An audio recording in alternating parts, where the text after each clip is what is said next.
Tamim Hasiba, good to see you. It's been a very productive year for you as a first-timer in the F4 Middle East Championship. How would you reflect on your time over the last 4 meetings? It was very good. It was a bit hard getting used to the track, new tracks in the car as well. But yeah, I think with a bit more testing days, we can get used to the car and hopefully get better. So now you're here on home soil, racing on the Lusail International Circuit. There's a massive amount of pride, I guess, that comes from that. But can you tell us what it's like actually being out there at the limit? I'm very proud to race at my home circuit, especially under QMMF. And yeah, I have to hope for the best, try my best, and yeah, do the best I can. And the circuit itself to drive, what's the experience like? Yeah, it's a very good circuit. It's fast corners, and yeah, I love the circuit in general. It's hard to come back on when you're at track limits, but yeah, you have to push as much as you can and deal with it. Now, you've been racing this season as a novice, and it's still very early days for you, but your pace has been really strong at times, both in practicing and in racing. You've been close to the top 10. How do you reflect on the last 6 weeks? Throughout the 6 weeks, it was just basically learning different tracks, learning the car, being more confident in the car, so then we can provide the pace that we have now. How confident are you that you can finish the season towards the top 12? I know that points are obviously very attractive, but you would love to score some, I guess, at home. Yeah, of course, we're very confident, and hopefully tomorrow we're going to score some points. Bader Al-Sulaiti, good to see you. We're here obviously racing in your home country on the Lusail International Circuit, and you here as a rookie in QMMF colours. How special must that be feeling when you're out there? It's an amazing feeling, honestly, representing QMA and QMF around Lusail track. It's an amazing, very high-speed track, and a lot of learning to do. Taha Hasiba, thanks for being with us. It's been a long campaign over the last 2 months in F4 Middle East, but you've been racing in Dubai and Abu Dhabi, and now here at Lusail. It must be quite special to race on a circuit like this, especially with it being your home circuit. Yeah, really excited to race here because it's an amazing track. The high-speed corners are really amazing, and I love like the view of the track and just being on it. It gives me such good feelings just driving on this track. How do you reflect on the first 4 weekends of the championship, how you've evolved in the QMMF car and how it's really adapted and how you've adapted over the season? I think I'm getting better every race, to be honest, because I've been pushing the limit of the car and myself so far, and today was pretty well in practice. I got into the top 10, so like I'm pretty happy with the results so far, but I hope to push more for tomorrow and we get to get a top 10 result. You're looking forward to the possibility of seeing if maybe a top 3 in rookie could be possible towards the end of the year? Yeah, top 3. Or get into the points, to be honest. I just want to get into the points, especially in my home track.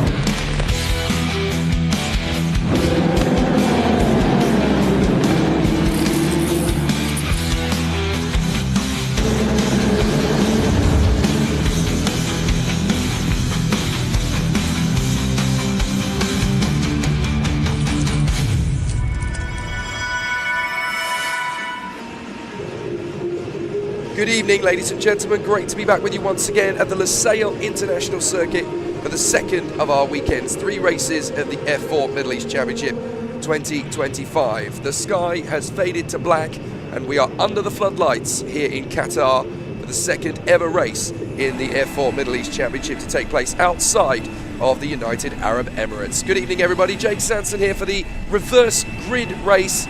And there's a little bit of housekeeping coming into this one as you look at Alexander Savinkov lining up in pole position for this one. It has changed.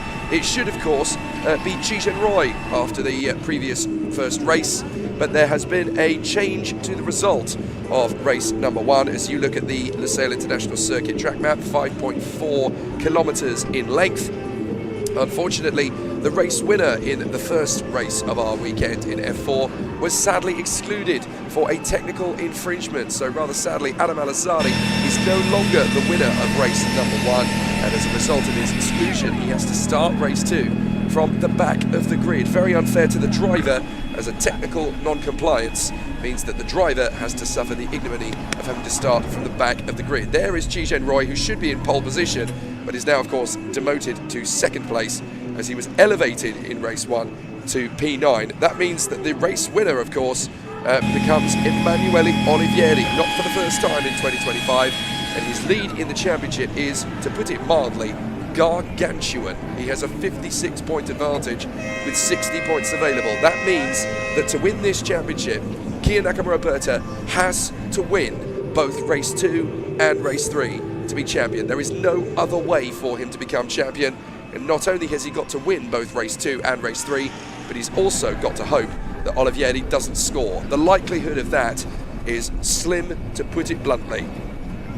So we've got Sebastian Weldon, third position on the grid. Thiago Rodriguez lining up in P4 for the Evans GP squad, the Macanese driver, under the watchful gaze of one of his national mentors, who is the driver advisor in F4 Middle East, Andre Couto, who's been here since the start of the season in the United Arab Emirates.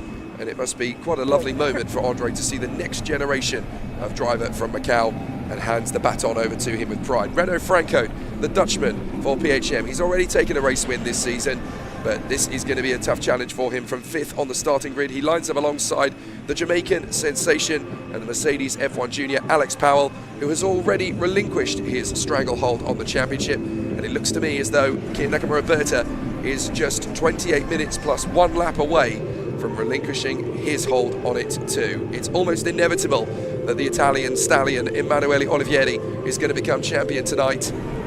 But stranger things have happened in motorsport. It doesn't mean it's over. Only Kia Nakamura will get to decide when it's over. Alex Powell, 6th position on the starting grid for the RSGP team, a regular winner this season. Could easily have been in the fight for the championship himself, of course, had he not had clutch difficulties in races 1 and 3 of the opening round of the championship in Yas Marina. But surely when he gets to Italian F4 later this season, he'll be able to make up for the difficulty. The Qatari flag flies ever present over the circuit here in Lusail as we look at Thomas Stolchemanis in the cockpit of his Mumbai Falcons racing car.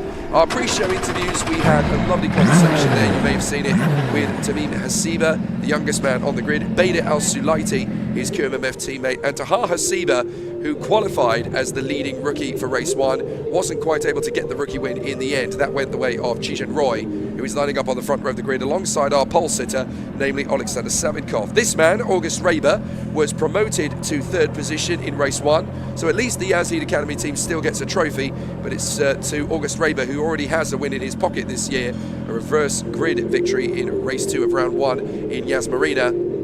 So the team would have dearly loved to make sure that both drivers were race winners. Certainly on the moral high ground, that is the man in the foreground to your screen, Adam Al-Azadi, lining up at the back of the grid. It's an impossible situation for him because as far as driving is concerned, we cannot deny his brilliance in race 1, and he deserved on paper to keep the victory, but a technical non-compliance is something that a driver can do absolutely nothing about. So he has to take the consequences, but that will be a character-building moment for young Adam Al-Azadi as he now tries to get himself back into the points in race 2 from the back of the grid. Don't forget, he'll be starting race 3 tomorrow from the front row of the starting grid alongside the pole sitter Alex Powell, but that doesn't mean he's not going to have a tough night. The advantage is that here in the late night racing conditions that we have, the track temperatures should be cool, so the tyres should go longer. Alexander Savinkov and Chi Roy on the front row of the grid from Sebastian Weldon and Thiago Rodriguez. Renaud Franco and Alex Powell on the 3rd row of the grid. Then Thomas Stolchemanis alongside August Raber.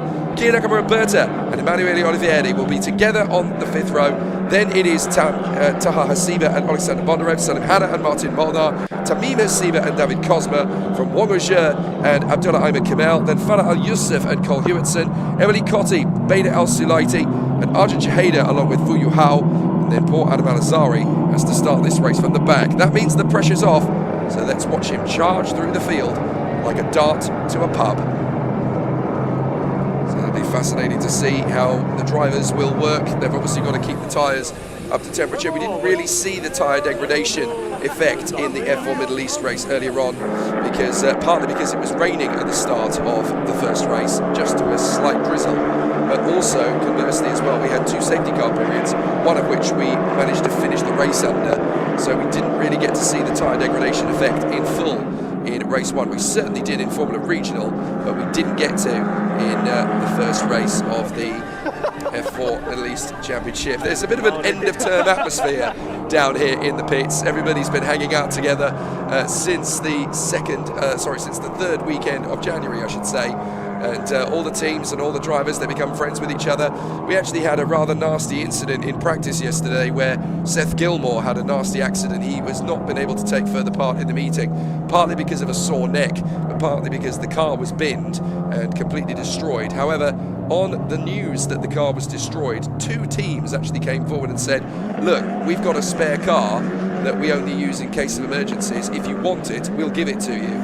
And that is something that you don't really get to see in a lot of the other championships in the main body of the season. But there's a sort of a different atmosphere in the F4 and Formula Regional Middle East Championships because everybody's hanging out together for 5 weeks straight. It's almost like a motorsport winter camp, if you like, and everybody gets to hang out with each other, stay in the same hotels, mixing it together. They're not traveling in from various different parts of Europe. They are all basically here in the same boat, and so they play together, they have a social evening and dinner together in the evenings. It's a lovely atmosphere, and there's a lot of teams that will insist on helping each other rather than seeing a driver on the sidelines. It's one of the reasons I love this championship and love its bigger brother, the Formula Regional Middle East Championship, because there's a community atmosphere that you just don't get in the main body of the season when the championship is spread out over 6 months. It's way better to have it over 6 weeks. And as Motorsport Madison rightly puts in YouTube, I'm going to miss this series when it's over, and I have to say, it only kicks off in the middle of January and finishes at the end of February, but I'm the same as you. I always love this time of year, and it's going to hurt that we don't get to do this all with you again until January 2026. But now it's going to be a charge for the last reverse grid race of the season, and it's going to be Alexander Savinkov's big chance to put a victory on the board. Jijan Roy is going to be alongside him on the grid, and then Weldon, Rodriguez, Franco, Powell, and this could be the race where we get a champion crowned. The lights are on. When they go out, we'll be underway. Let's race at night at Lusail, and it's a beautiful start for Weldon, but he eventually gets bogged down. Franco's made an absolute flyer as they charge for the first corner. Contact! And Jijan Roy somehow saves the car. How did he save it? Absolutely incredible as they get to the braking zone for the first hairpin. Somehow he gets the car sideways, collects it back up, and we get ourselves into an incredible race situation where he's now wheel to wheel with Renato Franco and Thiago Rodriguez. Savinkov still leads the way in front of his teammate Alex Powell, who manages to work his way through the carnage. And so now we've got Powell side by side with Savinkov for the lead of the race on the first lap. That is incredible from Alex Powell, and he's finished the job. Alex Powell is in the lead on the opening lap as Savinkov drifts wide. Weldon's going to get alongside him, and can he go right round the outside to pick up second place? Yes, he can, but he drifts wide. And so now Powell is going to hold the lead, but Weldon has finished the move. He's into second position on the outside, nearly 4 wide for second behind the leader, Alex Powell. They work their way through the right-hand side, and this is now where we're going to see a little bit of a squeeze effect. There's going to be very little room for Thomas Stolchemanis to breathe as he comes through on the far side. Is there going to be a little bit of a twist on the inside line? He drifts, and now to the far side. G has somehow still got traction. How is his car not in 1,000 pieces at the first corner? We still don't know how he's been able to save it. And now we've got Thiago Rodriguez chasing him down on the way up to the right-hander. Franco gets his nose in on the inside. Can't get the move on Stolchemanis, who drifts wide himself and clean off the racetrack. Now he's got to try and slot himself back in without taking out his teammate. How close was that? And he's done it again. Twice in 1 lap. He drifts off the road. Right, settle in, get back into the line and calm it down. Let's get these tyres to the end of the race. Still an absolute charge around the outside of Thomas Stolchemanis. That is Kia Nakamura Berta on the warpath, trying to work his way further forward. And he's made it past Stolchemanis. He knows that it's almost futile to get this championship won, but he's not going to give up. Side by side to the first corner, that's Savinkov versus G. And is G going to be able to back down at the right time? He's going to keep his foot in, and Savinkov's going to be on the far side. Meanwhile, there's an absolutely gargantuan battle further back as Bondarev tries to get his nose into the mix. It is absolutely frenetic at the moment. Olivieri getting himself past Stolchamanis as well, and ahead of August Raber. So the championship contenders are slicing their way through this field. Have they got what it takes to get to the front? Powell is your leader, Weldon is second, then Chi and Savinkov, who is really struggling to keep Renault Franco off his tail at the moment. Savinkov moves to the middle of the road, holds the inside hairpin. Thiago Rodriguez is trying to get the best of him off the turn. Franco goes left. Let's have a look at the replay.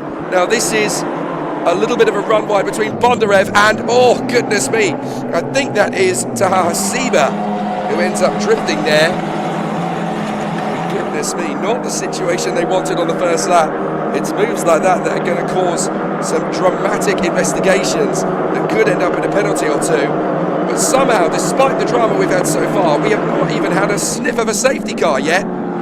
Powell is your leader, Weldon in second, Chi Roy still in third position. I cannot believe his car is still in good nick after what happened in the first corner.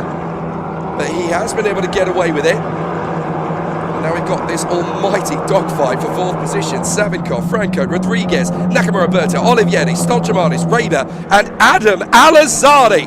Can we stop everything at this point and point out that Adam Alazzari has gone from the back of the grid to 11th position in 2 laps? How has he done that?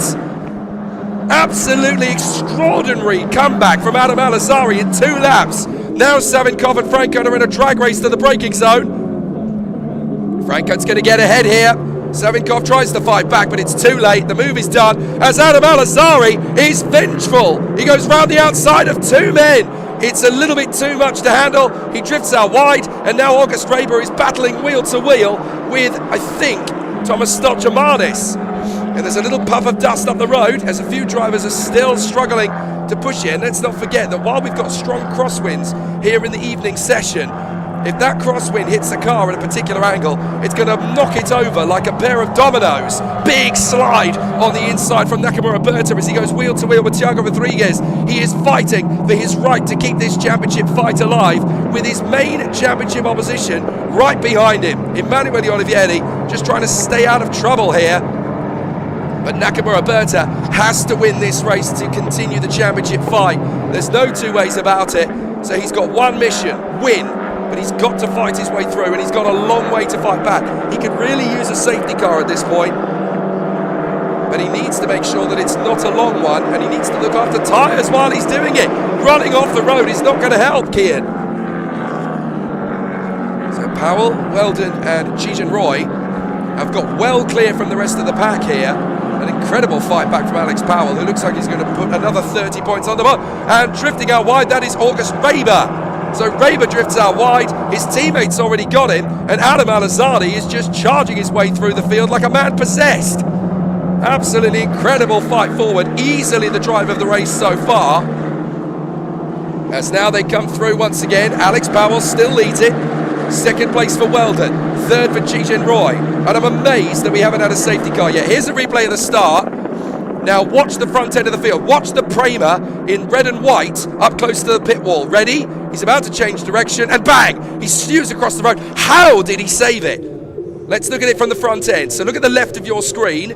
There is the red and white Prema. Goes up towards the pit wall. Then he suddenly interlocks with Savinkov and bang! There's the contact. Incredibly, that did not become a massive accident.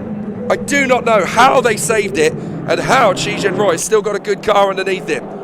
That is the miracle of miracles. A really exciting opening couple of corners though, as everybody tried to find their feet. It's so easy to run wide on this circuit, and if you do, your tyres are going to be screaming at you in the next 10 minutes. So far so good. And look, Powell has actually backed down a little bit. So has Weldon, so has Chi Roy. This could be the tyre degradation effect, because some drivers will have put fresh tyres on, others will have old tyres, and we've already heard from the Formula Regional guys and the F4 guys in testing that the tyre degradation here is insane.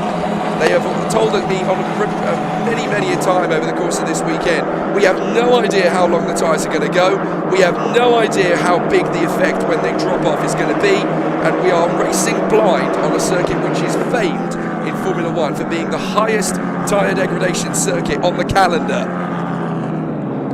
So Powell, Weldon, Chi. That's the first time all race I've actually had a chance to draw some breath. As round goes, Thiago Rodriguez drifts wide off the circuit behind Savinkov. I don't think he lost the position, but he manages to slot back in, as there are the two Qatari drivers, Hasiba and Solaiti, as up the inside goes Stolchamanis to get the move on Thiago Rodriguez. Kia Nakamura Berta now up into P6 behind Olivieri. So Olivieri's got ahead of him. That is not good news for Nakamura Berta. He needs to beat Olivieri and win the race. So look, Powell has actually died down a little bit. He's reeled the car back in. The thing is, he saw in race 1 of Formula Regional how difficult these cars are to get to the finish in 28 minutes plus the lap. As Adam Alazari makes another big move, Raven nearly clouts the back end of Rodriguez as they go through the first hairpin together.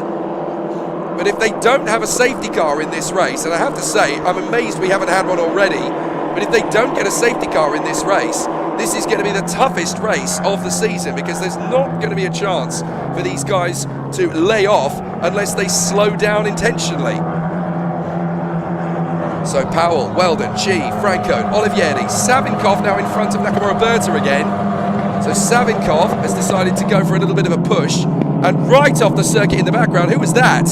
That looked like Bader El-Sulaiti, I think, in behind Cole Hewitson. Me, this is looking almost like a Formula E race at the moment, with drivers pushing and then backing down and then pushing and then backing down. They're trying to get these GT tyres to go to the checkered flag, and with no safety car to assist them, this is going to be such a challenge for these F4 drivers. They will never have had such tyre degradation to work with. Right, so now we've got an investigation, and it's for Sebastian Weldon for gaining advantage by going off track at turn 6. This is an absolute nightmare for the drivers at this point. So this is going to be a tough race, but Emanuele Olivieri is doing exactly what he needs to do to become champion. He's up into P5. The next target is Renault Franco, and Nakamura Berta is stuck behind Olivieri's teammate Alexander Savinkov. Great racing all the way down the field as we watch the RHGP car of Emily Cotti try and get herself back into the action behind Tamim Hasiba as they try and break into the top 20. Adam Al-Azadi appears to have gone. I'm not sure what's happened to Adam Al-Azadi, but he appears to have gone. His incredible charge through the field appears to be at an end, as Renault Franco has managed to catch and pass Ji-Gen Roy for 3rd position. So Franco is through, past Ji-Gen Roy, and that puts the Dutchman into 3rd place, but Adam Al-Azadi has dropped to the back of the field. It's all gone wrong again for Adam Al-Azadi, and that is a real shame for the boy from Dubai who had his win stripped from him in race 1. There's nothing you can do when a technical non-compliance comes in, even if you've driven like a superstar. And now August Raber is hustling Thiago Rodriguez once again. It's Dubai versus Macau at the moment, as they run in close proximity. Rodriguez in 9th place and Raber in P10. This is the reverse grid race, so it's all just about getting the most out of this race. No more reverse grids to worry about. And there is Adam Al-Azadi. His car is stationary out on the circuit at turn 16. That is the final corner. The weekend started so well for Adam Al-Azadi, and it's suddenly all gone wrong. There he is out of the car. It couldn't have gone any worse tonight for Adam Al-Azadi. He wins the race beautifully in race 1, has it taken off him with a technical non-compliance, and then having charged from 25th to 11th in 2 laps, he's out of the race. Absolutely disastrous for Adam Al-Azari. Not what he needed to finish the season at all, but hopefully he can take the confidence from this and keep moving forward. So here is G. Newman, Ji-Gen Roy in the Prema, with a lot of pressure from the champion in waiting. Emanuele Olivieri has the fastest lap now as he tries to catch and pass Ji-Gen Roy, who's finally starting to feel the after effects of that wild moment on the run to turn 1. His tyres seem to be falling away faster than most, and Emanuele Olivieri is about to get past Ji-Gen Roy to move into 4th position with Nakamura Berta back in P7. This is the race where Emanuele Olivieri is going to become champion, as Nakamura Berta is still battling away with Savinkov and his teammate Stolchamanis, as again August Raber tries to get around the outside of Thiago Rodriguez, who resists. And there is Nakamura Berta, having got past his teammate. He now goes round the outside of Alexander Savinkov. An incredible move from Kia Nakamura Berta. He is not done yet. He's up to P6, but he's got a lot of work to do to catch up to his main opponent, Emanuele Olivieri, but he will not quit. He will not give up. Side by side again. As now Stolgimanis is going to try and fend off from Alexander Savinkov. That will do for the moment. Here's Renault Franco, having caught up to Sebastian Weldon in second place. So Weldon, who's desperately trying to get an overall podium, he did a fantastic job in the F4 UAE Trophy 2 months ago as a support race to the Abu Dhabi Grand Prix. But ever since then, he has suddenly realised how tricky and how tenacious this field in F4 can be. Renault Franco is hustling him in the Axel GP PHM car. There's a chance now for Renault Franco to get into second position, and we know how strong he can be when it all goes according to plan. And off the road goes Sebastian Weldon, and that is Salim Hanna. Salim Hanna's gone clean off the road. What's happened? So Salim Hanna, he tries to get the move on the inside. Oh my goodness, he's going to go airborne over the top of the number 3, Thiago Rodriguez. Oh no, sorry, that's Martin Molnar. So Salim Hanna spears into the side of Martin Molnar, and it looks like the two of them are off and out in the gravel safety car. There it is. Wow, that took us 14 minutes longer than I thought we were going to have at the start of this race. So every driver breathes a sigh of relief. Thank goodness we have got a safety car, because these tyres are not going the full distance without a little bit of help from the safety car. Wow. So Powell leads, Franco is second, Weldon is now third after his run off the road. Then it is Emanuele Olivieri in front of Chijin Roy. Nakamura Berta is P6, Stolgimanis is P7, from Savinkov, Rodriguez and Raber, as there is the safety car, and there is Adam Alazari's car being pushed in by the mechanics, by the marshals, sorry. And now there's a clean-up job for those two cars, Martin Molnar and Salim Hanna. Talk about drama. Here's what happened again. Salim Hanna goes for the move, and Molnar moves to cover it at the last moment. There's not a lot that Salim Hanna can do to stop the car.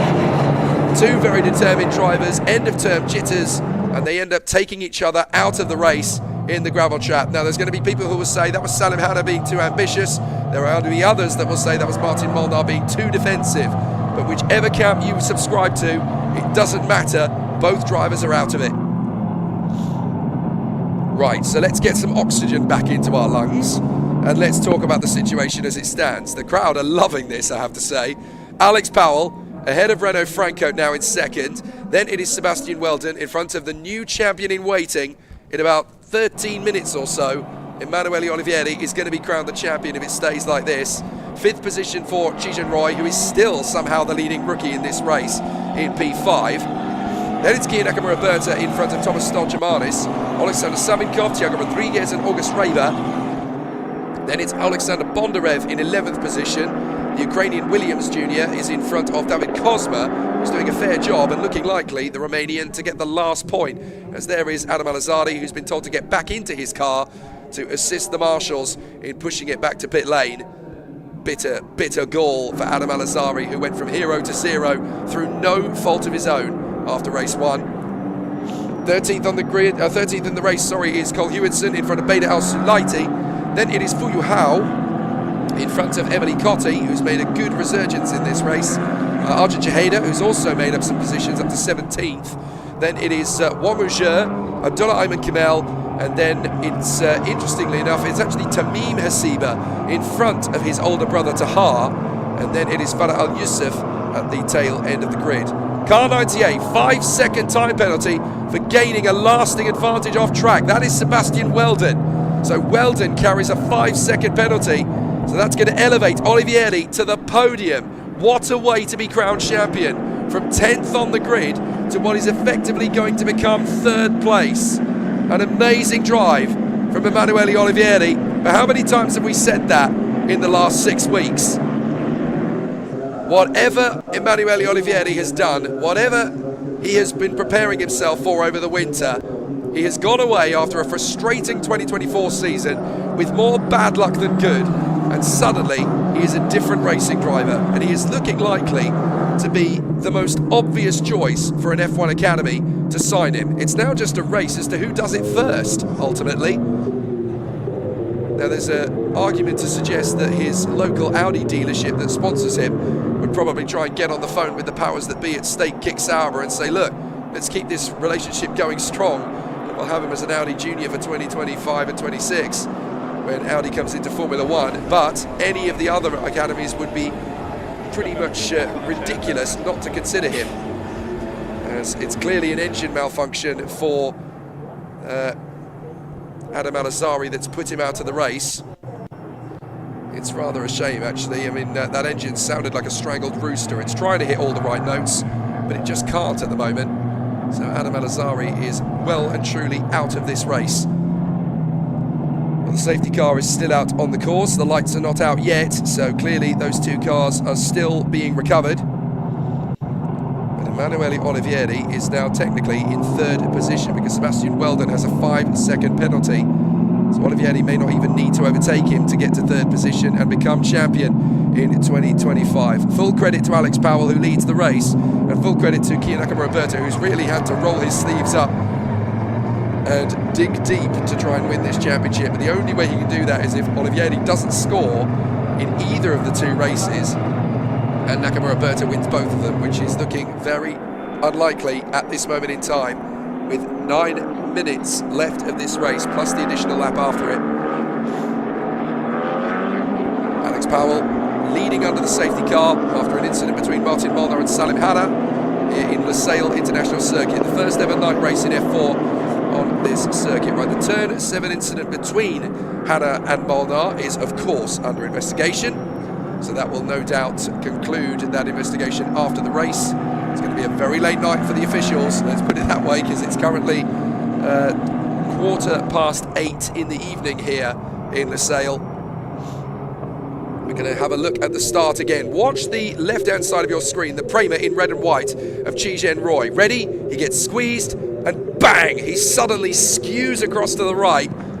How did he have the reflexes to save that? That is absolutely extraordinary. There have been a lot of thrills and spills in this race, as we'll watch many of them over the course of these highlights. Several drivers running wide, and they've been talking about this all weekend. If you run wide here, you've got gravel. You haven't got runoff area in the same way you have everywhere else. If you hit that gravel, then you are in really, really big trouble.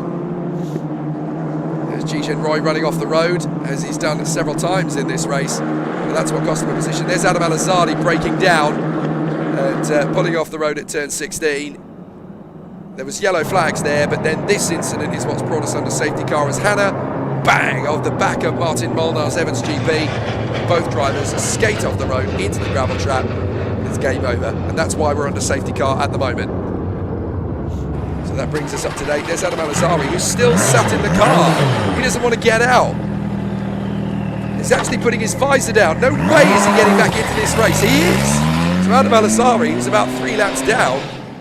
Well, this is almost Tom Cruise in Days of Thunder when the race is over and he says, change my tyres. But the race is over, mate. Change my tyres, get me out there. I hope it's not going to be a vengeful Adam Al-Azhari. I do not believe for a split second that it could be, because Adam is nowhere that kind of racing driver. Never has been, never will be, as far as I'm concerned. As Martin Molnar is escorted back to the paddock on the back of the scooter. And I have a feeling that it won't be too long before the scooter driver goes round, turns around and goes back and collects Salim Hanna. So the safety car will obviously keep the pack bunched for the time being, and the minutes are ticking down as that operation to recover Martin Molnar and Salim Hanna's cars continues. But I've got a feeling that when we rejoin, it's going to be a very hectic last couple of laps. So it'll be a really interesting situation for the last couple of laps. But obviously they've had the safety car now to give them a little bit of comfort out there on the circuit. So those tyres have not been able to go a long way through the race without some difficulties. But the safety car has given them a little bit of a chance. So let's see if they are going to have a very tricky situation for the contenders on the restart. So now we've got just a handful of minutes left. We're waiting for the command for the safety car to come in at the end of whichever lap it will. We are on lap 10 at the moment under safety car. Alex Powell, the race leader, ahead of Renault Francote and Sebastian Weldon, although Sebastian Weldon has a 5-second penalty for gaining an advantage, a lasting advantage, that's the key word, off the circuit. So 5-second penalty sadly going his way, but any moment now we could get the command from the race officials that this race is going to get started again. It's not going to happen on this lap though, as they come around the final turn, and we are still under safety car as we go into lap number 11, and with only 5 minutes of time left. Now, I do think we're going to get this race restarted because there doesn't appear to be any damage to any barriers or anything, and I think although it's in a rather awkward position, ultimately the two cars have been recovered, as Adam Al-Azhari passes my position a few seconds after the field to rejoin the back of the grid.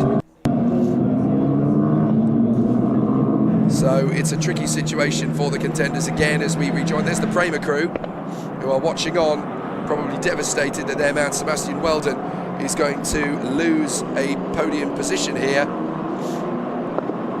But their boy, Cheejan Roy, is still looking pretty good to pick up the rookie victory.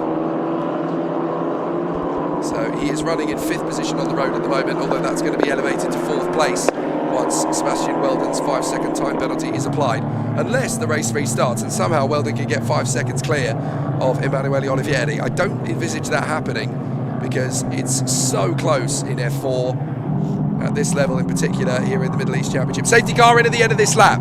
Safety car is coming in at the end of this lap, so we're going to have a sprint dash to the finish. Hopefully it's going to be a relatively comfortable one. But the safety car is coming in at the end of this lap, so we're going to have Renault Francote charging after Alex Powell. Has he looked after the tyres enough in his canter through the field to challenge Alex Powell for the victory? Because it looks as though Renault Francote can give us the last little bit of sizzle for this 2025 coverage of the championship in the F4 Middle East. Due to time constraints, unfortunately, and the schedule difficulties of tomorrow, where the camera crews here at the World Endurance Championship have got to be on stand from 1 p.m. to after midnight local time tomorrow. Because of Ramadan, we can't run at the weekend, of course. So that means that the third race of both championships cannot be televised. It's a very unfortunate situation to be in, but there's nothing that can be done. So these are going to be the last few minutes televised of the season. The safety car lights are out. Alex Powell in front of Renault Francote on the restart. And it's all down to Alex Powell. When he drops the hammer, we're going back to racing for the penultimate time in 2025. As Alex Powell just picks his moment, he wants to make sure that he gets the best possible launch away. And 30 more points will go onto the board for Alex Powell as he continues his ever impressive catch-up job on Kian Nakamura Berta in the championship fight. He could get second in the standings before the season's out. Powell's gone for it. So Powell pushes with 2 corners left of the circuit to navigate, and Renault Francote has seized his initiative. Emanuele Olivieri is going to try and take on Weldon as they go out of the final turn. He can't make the overtake until they cross the finish line, but for the last time tonight, it's green, green, green, green, and again Adam Al-Azhari is breaking down. Adam Al-Azhari's got more engine problems as we go racing. Powell and Francote out in front, and watch for Emanuele Olivieri making his bid on Sebastian Weldon. Side by side and round the far side. Is that going to be enough for Olivieri to get into 3rd position? It's going to be tight, but Olivieri has done it. So Emanuele Olivieri is in 3rd position, and he is going to be on the podium even with Weldon's penalty. He's managed to get ahead of him. So excellent stuff from Emanuele Olivieri, who is going to finish his title assault in magnificent fashion here tonight in Qatar. I think Adam Al-Azhari is going to be limping his way back to the pits to retire. Despite being 4 laps down, he gave it the best shot he had. But unfortunately, it wasn't enough. Big lunge up the inside there from an absolutely audacious Emily Cotti. Magnificent charge forward. So good racing between these drivers as they continue on their charge forward. Emily Cotti making some big improvements on this next lap. She's worked her magic to get up some places there. I think that might actually be Alexander Savinkov, her teammate. But still, Savinkov making a big lunge on the inside of Rodriguez, with G. Newman having dropped to 9th place. There's a good chance his teammate Alexander Bondarev could steal the rookie win here. He's only 2 places back. So G. Newman is really struggling on this restart. He's lost a lot of positions. Nakamura Berta's got ahead, so has Stoljamanis, Savinkov and Rodriguez. He only needs to lose 2 more places, 1 to Reber and 1 to Bondarev, and the Ukrainian is suddenly going to become the rookie winner in this race. We've got the final few seconds of this race, and we've got 2 laps to run, not 1, because as Powell crosses the line, there's still a few seconds of time left on the clock. So Alex Powell leads Franco, and we go into the penultimate lap of this particular race, with 1 race to go after this one in the championship. But now, a lap and a half away from winning the championship is Emanuele Olivieri. So now here comes the challenge from August Reber as he jills away for position with Chichen Roy, and David Kozma has got the move side by side with Alexander Bondarev. So Bondarev's now got to try and defend from the Romanian, because if the Romanian gets ahead and they both manage to get past G. Newman, then it's going to be David Kozma that picks up the rookie victory after all of this hard work. And there's 1 driver right in behind them as well. The South African Cole Hewitson also wants to be the rookie winner. 4 drivers in the hunt to win the rookie race here in fantastic style under the lights in Qatar. Chichen Roy is trying to hold on to it, but he's got Bondarev, Kozma and Cole Hewitson queuing up to steal it. Time has run down to 0. The drivers are racing back to the line to cross it and then go into the final lap of the race. So it's now going to be a very tight race for August Reber, who's got Bondarev, Kozma, Hewitson, Fuyuhao, Beda El Sulaiti and Emily Cotti having an incredible battle further down the field. And all of these drivers want to get the rookie victory, but they've got to close up and pass Chichen Roy, who is struggling for traction at the moment. Bondarev drifts out a tiny bit wide, manages to gather it up. I don't think that'll be a penalty, that'll just be a track limits warning, I think. But he's got to keep pushing forward. Bondi the Bison, as he is known to his fans and his legion of supporters, not just in Ukraine but all around the world. But Alex Powell is pushing like crazy to get the victory. He goes out of the final turn and he will cross the line. 1 lap to go here in Lusail. So into the final lap goes Alex Powell in front of Renaud Franco and Emanuele Olivieri, with Weldon still to take that 5-second penalty added to his race time. And he's going to struggle to keep Nakamura Berta and Thomas Stolchamanis at bay. Out of the final turn and pushing down the straight, there could be a couple of moves here. Watch out for Kozma on Bondarev. Watch out for Hewitson if it goes wrong. So the rookie victory is still up for grabs, and the championship is about to be clinched by Emanuele Olivieri. But that is not really on the focus at the moment as Kozma and Bondarev get very close together. Kozma runs off, Bondarev runs around the outside and holds on to the position. Good work from Bondarev. Kozma's still there. Bondarev tightens the apex and finishes off the move for the moment. But they need to be thinking about the man in front of them, Chichen Roy. Reber is causing a little bit of a shield for Chichen Roy at the moment, so this is great news for the Chinese talent. But Bondarev and Kozma, the Ukrainian and the Romanian, are dueling with each other.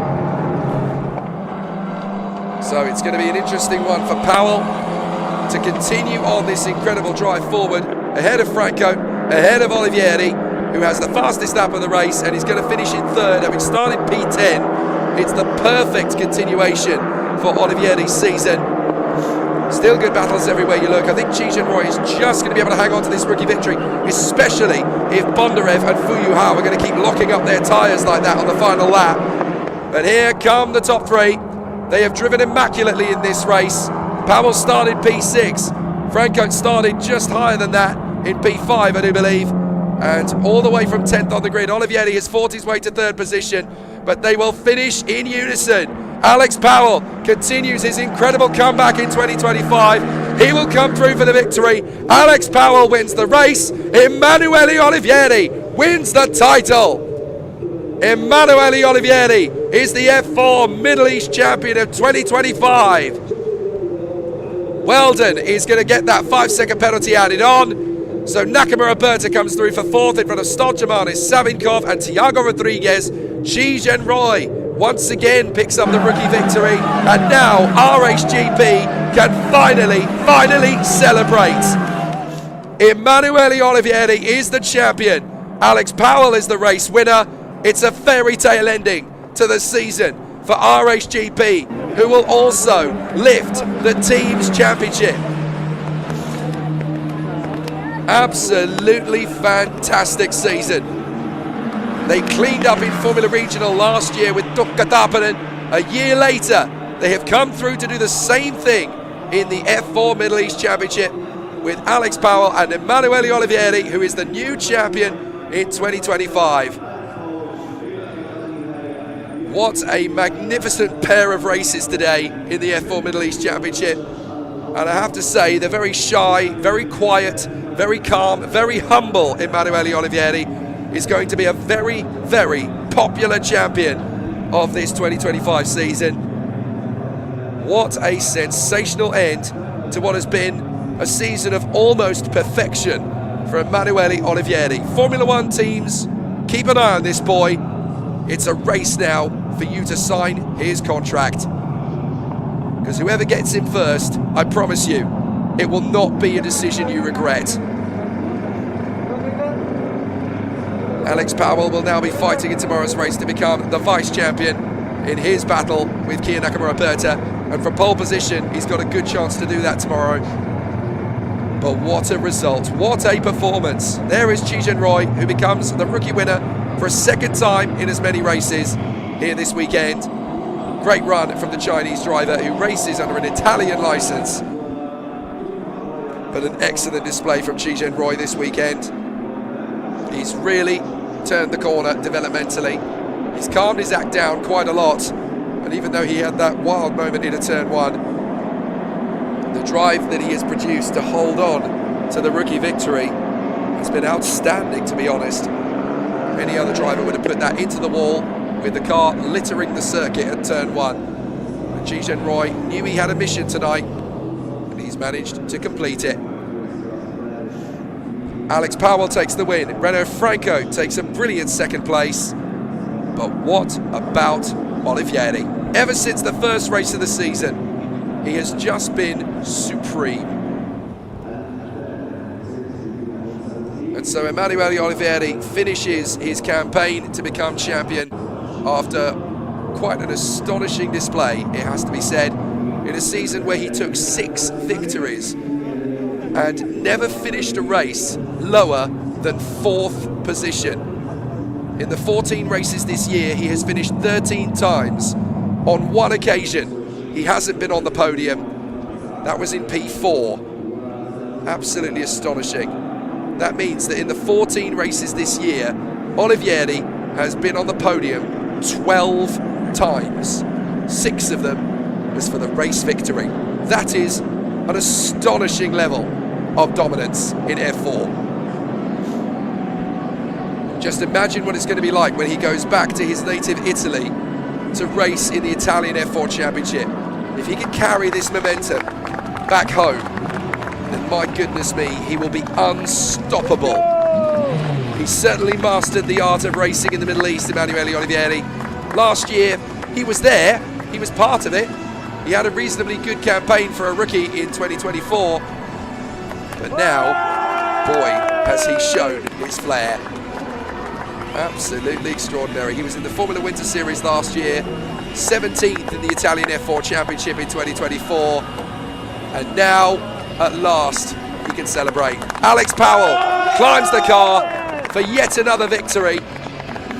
And his victory, coupled with Olivieri's championship title, means that the RHGP team, based out of France, are now the champions of 2025. This incredible career. And look, they've lifted Emanuele Olivieri onto their hands over their shoulders. That is a champion's celebration. The team from Fontenay-le-Comte, founded by Thibaut de Merindol 14 years ago, celebrates in fantastic fashion. They've been champions in all sorts of categories. They won the championship title in Formula Regional in Europe in 2021 with with Isaac Hajar, in 2023 with Martinius Stenzorn, and then last year in the Formula Regional Middle East Championship with Tukka Tapanen. There were countless Euro Cup Formula Renault 2 litre titles before then. but this is their first F4 crown, and it's an absolutely astonishing display, an incredible turnaround in form. Emanuele Olivieri only managed to score points 4 times last year in Italian F4. Now he has completed his 14th race, where he has scored his 12th podium. Can you believe it? We'll look back over the highlights of an absolutely astonishing and sizzling second race, but this has just been an incredible end to the season for the 2 RHGP drivers.